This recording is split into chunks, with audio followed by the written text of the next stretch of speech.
નમસ્કાર મિત્રો, કેમ છો? આજનો વિડીયો તમારી સામે લઈને આવ્યો છું કે નોકરી ક્યાં છે અથવા ક્યાં મળશે.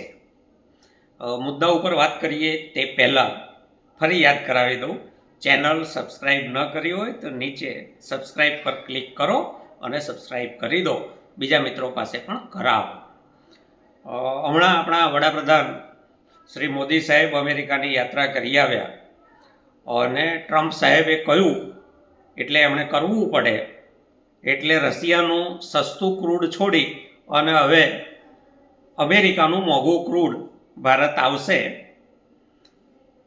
એ અલગ વાત છે, પરંતુ જે ક્ષેત્રમાં રોજગાર મળી રહ્યા છે અથવા જ્યાં મળવાની સંભાવના છે અને આજની તારીખે શું સ્થિતિ છે એની જો આપણે વાત કરવી હોય તો બહુ જ સરસ ડેટા આજના ઇન્ડિયન એક્સપ્રેસમાં આવ્યો છે. એ ડેટા ઉપર એક નજર નાખવી જોઈએ. ભારતના ખેડૂતોની સોયાબીનની કે બીજા પાકોની બાબતમાં શું સ્થિતિ છે એ તમે ને હું આપણે બધા જાણીએ છીએ. ભારત સરકાર સોયાબીનની આયાત વિદેશથી કરે છે. તો એપ્રિલથી નવેમ્બર 2023માં ભારતે સોયા તેલની આયાત નેપાળમાંથી 2.82 મિલિયન ટન કરી હતી. એ જ સોયાબીન એપ્રિલથી નવેમ્બર 2024માં નેપાળથી થતી આયાત વધીને 38.15 મિલિયન ટન થઈ ગઈ. નેપાળથી સોયા તેલની આયાતમાં સીધો 1249.14% વધારો થયો.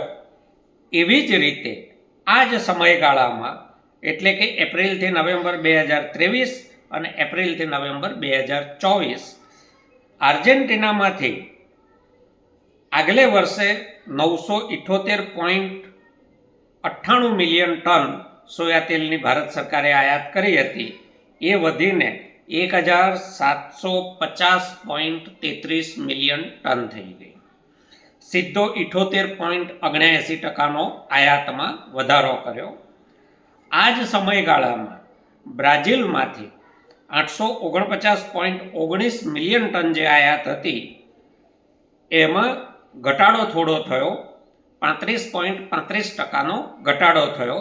પરંતુ એની સામે નેપાળમાં 1249%નો વધારો થઈ ગયો આયાતમાં અને આર્જેન્ટિનામાં 78.79%નો વધારો થયો.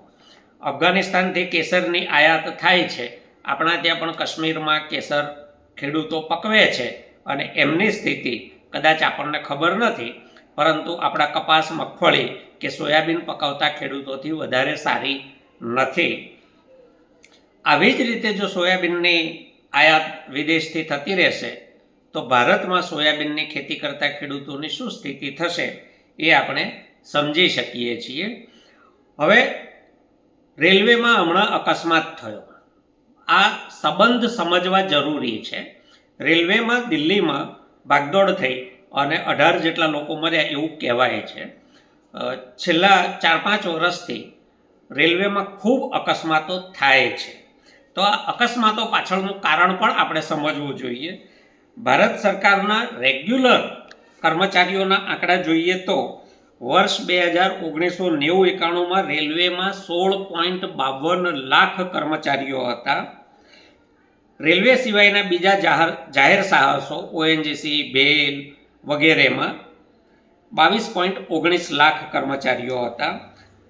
10 વર્ષ પછી 2001માં રેલવેમાં ઘટીને 15.45 લાખ કર્મચારીઓ થયા.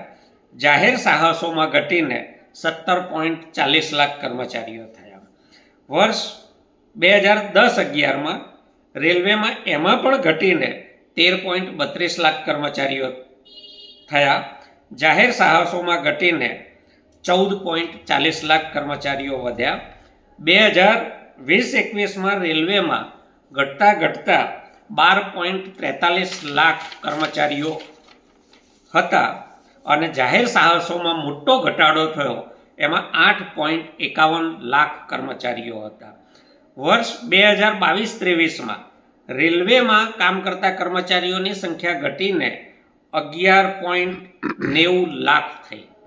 જાહેર સાહસોમાં કામ કરતા કર્મચારીઓની સંખ્યા ઘટીને 4.40 લાખ થઈ.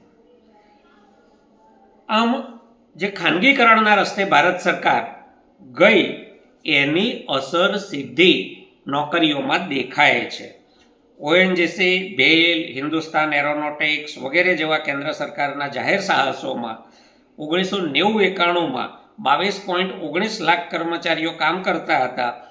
એ વર્ષ 2023-24માં ઘટીને આંકડો 8.14 લાખ કરોડ ઉપર આવી ગયો. સીધો 14.05 હજાર કર્મચારીઓનો ઘટાડો થયો. 14,000.5. બીજી બાજુ ટ્રેનો વધી ગઈ, લાઈનો વધી ગઈ, પેસેન્જર વધી ગયા, છતાં વર્ષ 1990-91માં જે રેલવેમાં 16.52 લાખ કર્મચારીઓ હતા એ વર્ષ 2023-24માં ઘટીને માત્ર 12.52 લાખ બચ્યા છે. આટલા વર્ષોમાં આટલું બધું વધ્યું છતાં રેલવેના કર્મચારીઓમાં સીધો 4 લાખ કર્મચારીઓનો ઘટાડો થયો છે. ઓછા સ્ટાફમાં વધારે ટ્રેનો તમે મેનેજ કરવા જાઓ તો સ્થિતિ શું થાય એ આપણે છેલ્લા 4-5 વર્ષથી સતત સમાચારોમાં વાંચીએ છીએ.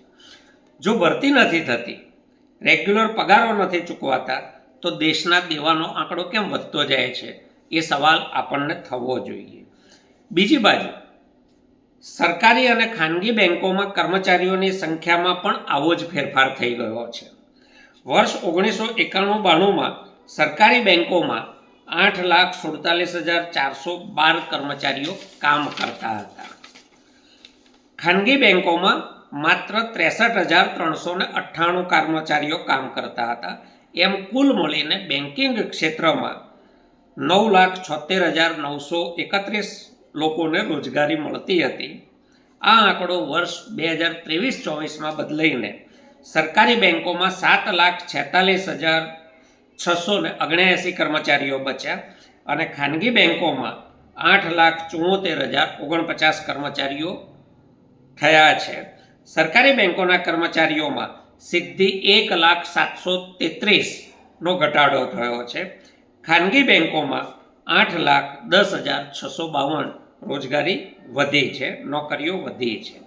બીજી બાજુ દેશની જે 5 મોટી આઈટી કંપનીઓ છે, TCS, ઇન્ફોસિસ, વિપ્રો, HCL અને ટેક મહિન્દ્રા, એમાં મળીને 2020માં 11,49,380 લોકોને રોજગારી નોકરી મળતી હતી. એમનો આંકડો વધીને 2024માં 15,34,708 થયો છે. આઈટી ક્ષેત્રમાં છેલ્લા 5 વર્ષમાં કુલ 3,85,328 નોકરીઓ વધી છે. સાદી ગણતરી મુજબ દેશની ટોચની 5 મોટી આઈટી કંપનીઓએ સરેરાશ વાર્ષિક 5 કંપનીઓએ મળીને સરેરાશ વાર્ષિક 77,065 લોકોને રોજગાર આપ્યો છે. સરકાર પોતાનો સ્ટાફ ઘટાડતી જાય છે. ખાનગી ક્ષેત્ર જોઈએ એવા રોજગાર આપી શકતું નથી. આપણે બજેટની બહુ ચર્ચા કરીએ છીએ, પરંતુ બજેટ પહેલાં જે સામાજિક આર્થિક સર્વેક્ષણનો રિપોર્ટ સંસદમાં રજૂ થાય એની પ્રસ્તાવનામાં ભારત સરકારના આર્થિક બાબતોના સલાહકાર એમણે પ્રસ્તાવનામાં લખ્યું છે કે જો ભારતે વિકસવું હોય તો વાર્ષિક 78 લાખ નવી નોકરીઓ ઊભી કરવી પડશે. એટલે કે દર વર્ષે તમારે 78 લાખ લોકોને ખેતી, પશુપાલન, જંગલ સિવાયના ક્ષેત્રોમાં રોજગાર આપવો પડશે.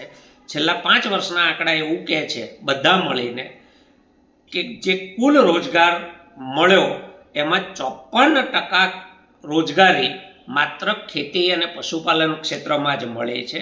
બાકીના બધા જ ક્ષેત્રો મળીને માત્ર 46% રોજગાર આપી શક્યા છે. હજી એઆઈનો એટલો બધો ઉપયોગ વધ્યો નથી. જેમ જેમ ઉપયોગ વધતો જશે એમ આઈટી કંપનીઓમાંથી બીજી કંપનીઓમાં રોજગાર ઘટતા જશે. જેમ જેમ ઓટોમેશન વધતું જશે એમ બીજી કંપનીઓમાં રોજગાર ઘટતા જશે. મોબાઈલ એસેમ્બલ કરવાનું કામ ક્યારેક કર્મચારીઓ કરતા હતા, હવે રોબોટ કરે છે. ઓટોમેશન થયું એટલે રોજગાર ઘટી રહ્યા છે. તો આમ રોજગાર ક્યાંયથી આવવાના હોય તો ભારત સરકારે પોતાની આયાત નિકાસની બાબતોમાં, એમાંય ખાસ કરીને ખેતીના ક્ષેત્રની આયાત નિકાસોમાં ખૂબ સાવચેતીપૂર્વક આગળ ચાલવું પડશે. કારણ કે ભારતમાં આ એકમાત્ર ક્ષેત્ર બચ્યું છે કે જ્યાં જઈને માણસ વધતો ઓછો રોજગાર રળી શકે છે. જો એ મરી જશે તો બીજે ક્યાંય રોજગાર નથી. તમારો રોજગાર હોય કે નોકરી હોય, છેલ્લે ખેતીમાં જ મળવાનો છે. આ લખી રાખો. આભાર.